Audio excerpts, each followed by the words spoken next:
नमस्कार। आज के इस खास विश्लेषण में हम बात करने वाले हैं एक ऐसे मुद्दे की जिसने वॉल स्ट्रीट से लेकर वॉशिंगटन तक हर किसी का ध्यान अपनी तरफ खींच लिया है।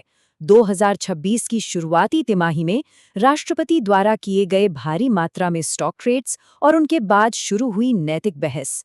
आइए बिना किसी देरी के इन सारे तथ्यों को बिल्कुल निष्पक्ष होकर समझते हैं। 3700 ये नंबर सुनकर थोड़ी हैरानी होती है ना, पर ये कोई आम आंकड़ा नहीं है। ये नंबर्स हैं डोनाल्ड ट्रंप द्वारा 2026 के पहले 90 दिनों में किए गए एग्जैक्ट स्टॉक ट्रांजैक्शंस के।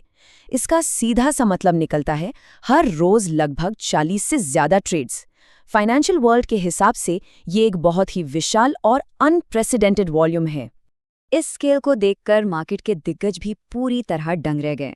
टटल कैपिटल मैनेजमेंट के सीईओ मैथ्यू टटल ने तो यहाँ तक कह दिया कि ये लगभग किसी हेज फंड के मैसिव एल्गो ट्रेड्स जैसा लग रहा है। और लोगों की हैरानी जायज़ भी है, क्योंकि 2025 के आखिरी क्वार्टर में सिर्फ 380 ट्रेड्स का खुलासा हुआ था, और अब अचानक से ये इतना बड़ा जंप।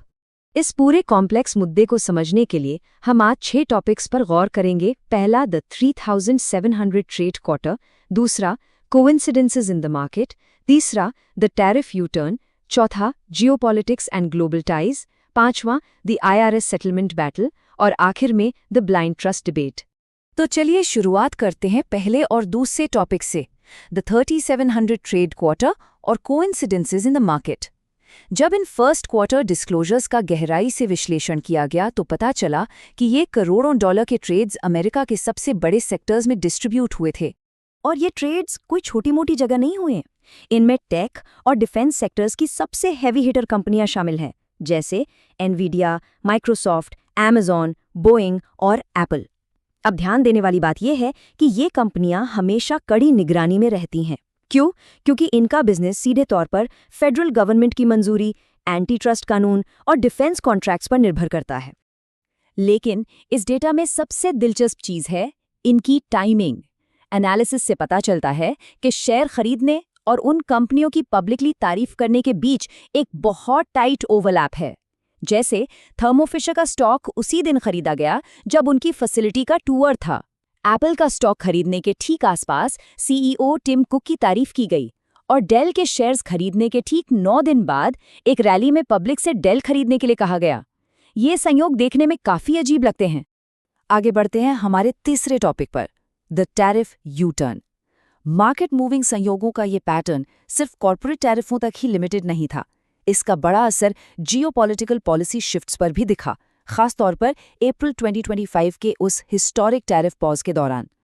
इस टाइमलाइन को जरा समझिए। सुबह ठीक 9:30 बजे सोशल मीडिया पर एक पोस्ट आता है, great time to buy DJT। इसके ठीक 4 घंटे बाद दोपहर 1:30 बजे अचानक से इंटरनेशनल टैरिफ्स पर 90 दिन के ग्लोबल पॉज की घोषणा हो जाती है। रिजल्ट, S&P 500 में 9% और नैस्डैक में 12% का असाधारण उछाल देखने को मिला। इस घटनाक्रम के बाद नेचुरली कई सवाल उठने लगे। सेनेटर एडम शिफ ने तो यहाँ तक वार्निंग दी कि पॉलिसी में इस तरह के लगातार और अचानक बदलाव इनसाइडर ट्रेडिंग के खतरनाक अवसर बनाते हैं। इस यू टर्न ने लॉ मेकर्स को ये पूछने पर मजबूर कर दिया कि आखिर इस टैरिफ शिफ्ट के बारे में घोषणा से पहले किस किस को जानकारी थी। हमारा चौथा टॉपिक है जियोपॉलिटिक्स एंड ग्लोबल टाइज। कड़ी निगरानी अब अमेरिका की बॉर्डर से बाहर तक फैल चुकी है। यहाँ ऐसे सेंसिटिव डिप्लोमेटिक कदम उठाए गए हैं जो बड़े पैमाने के फाइनेंशियल इन्वेस्टमेंट्स के साथ ओवरलैप होते हुए नजर आ रहे हैं। वॉच डॉग्स ऐसी हर डिटेल पर गहरी नजर रख रहे हैं, जैसे चाइना को एनवीडिया के AI चिप्स एक्सपोर्ट करने की पेंडिंग अप्रूवल्स, या फिर ईरान पर नेगोशिएशन कमेंट्स आने के ठीक पहले ऑयल फ्यूचर्स पर लगाए गए मैसिव बेट्स। इन सबसे लगता है कि फॉरेन डिप्लोमेसी और फाइनेंशियल मार्केट्स का आपस में गहरा कनेक्शन बन रहा है। इसके अलावा मिडिल ईस्ट ऑनवॉय जैरेड कुशनर का रोल भी स्क्रूटिनी में है। उनकी firm gulf sovereign wealth funds द्वारा बैक्ड अरबों डॉलर्स मैनेज कर रही है। एथिक्स वॉचडॉग सीधा सवाल उठा रहे हैं कि क्या इन प्राइवेट गल्फ इन्वेस्टमेंट्स और मिडिल ईस्ट की ऑफिशियल डिप्लोमेसी के बीच ओवरलैप हो रहा है। कूटनीति से वापस डोमेस्टिक इश्यूज पर आते हैं हमारे 5वें टॉपिक के साथ, the IRS settlement battle. Washington में अब एक बिल्कुल ही अलग फाइनेंशियल लड़ाई छिड़ चुकी है, जो राष्ट्रपति और इंटरनल रेवेन्यू सर्विस के बीच हुए एक अनप्रेसिडेंटेड कानूनी समझौते पर बेस्ड है। फैक्ट्स बिल्कुल क्लियर हैं। टैक्स रिटर्न लीक होने के मामले में IRS पर $10 बिलियन का लॉसूट किया गया था। उसके बाद $1.77 बिलियन का एक टैक्स पेयर फंडेड सेटलमेंट तय हुआ और इस पैसे का इस्तेमाल करके डिपार्टमेंट ऑफ जस्टिस के अंदर एक नया एंटी वेपनाइजेशन फंड बनाया गया। अब इस फंड को लेकर दोनों पक्ष अपने अपने तर्क दे रहे हैं। व्हाइट हाउस का आर्गुमेंट है कि ये फंड पॉलिटिकल टारगेटिंग के शिकार लोगों को कानूनी राहत देने का एक लॉफुल प्रोसेस है, पर वहीं दूसरी तरफ 93 हाउस डेमोक्रेट्स इसके खिलाफ कानूनी लड़ाई लड़ रहे हैं। उनका आरोप है कि ये 1.7 बिलियन का एक स्लश फंड है, जिसका मकसद लॉयलिस्ट्स और पार्डन जनवरी 6 के आरोपियों को कंपनसेट करना है।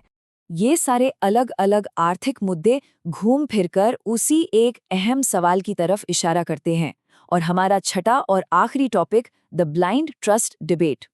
ये बहस पूरी तरह से पॉलिटिकल एथिक्स और प्रेसिडेंशियल एसेट्स के सही मैनेजमेंट पर आकर टिक जाती है। इस डिबेट में दो अलग नजरिए हैं। व्हाइट हाउस और ट्रंप ऑर्गेनाइजेशन जोर देकर कहते हैं कि इन इन्वेस्टमेंट्स को आउटसाइड फाइनेंशियल इंस्टीट्यूशंस बिल्कुल इंडिपेंडेंटली हैंडल करती हैं, इसलिए कॉन्फ्लिक्ट्स ऑफ इंटरेस्ट का कोई चांस ही नहीं है। लेकिन एथिक्स वॉचडॉग्स इस बात को हाईलाइट करते हैं कि अल्टीमेटली इन एसेट्स का मैनेजमेंट फैमिली मेंबर्स के पास ही है, जो ट्रेडिशनल फाइनेंशियल रूल्स को बाईपास कर रहा है। अगर हिस्ट्री पर नजर डालें तो इस तरह के टकराव से बचने के लिए पहले के राष्ट्रपतियों जैसे जॉर्ज H.W. बुश और बिल क्लिंटन ने पूरी तरह से क्वालिफाइड ब्लाइंड ट्रस्ट्स पर भरोसा किया था। ये एक ऐसी व्यवस्था होती है जहां एक third party independently personal assets को मैनेज करती है। इसका मकसद ये इंश्योर करना होता है कि मार्केट मूविंग डिसीजंस लेते वक्त पक्षपात की कोई गुंजाइश न बचे। तो इस सारी इन्फॉर्मेशन को एनालाइज करने के बाद एक बहुत ही ज़रूरी और बुनियादी सवाल खड़ा होता है, क्या किसी सिटिंग US प्रेसिडेंट को उन कंपनियों के स्टॉक्स एक्टिवली खरीदने और बेचने चाहिए जिन पर उनकी ही सरकार की पॉलिसी डिसीजंस का सीधा असर पड़ता हो? जैसे जैसे पर्सनल पोर्टफोलियो और पब्लिक पॉलिसी की बाउंड्रीज धुंधली हो रही हैं, तो क्या आर्थिक नैतिकता के उन पुराने नियमों को पूरी तरह से बदलने का वक्त आ गया है? इसी सोचने पर मजबूर करने वाले सवाल के साथ हमारा आज का ये विश्लेषण यहीं समाप्त होता है।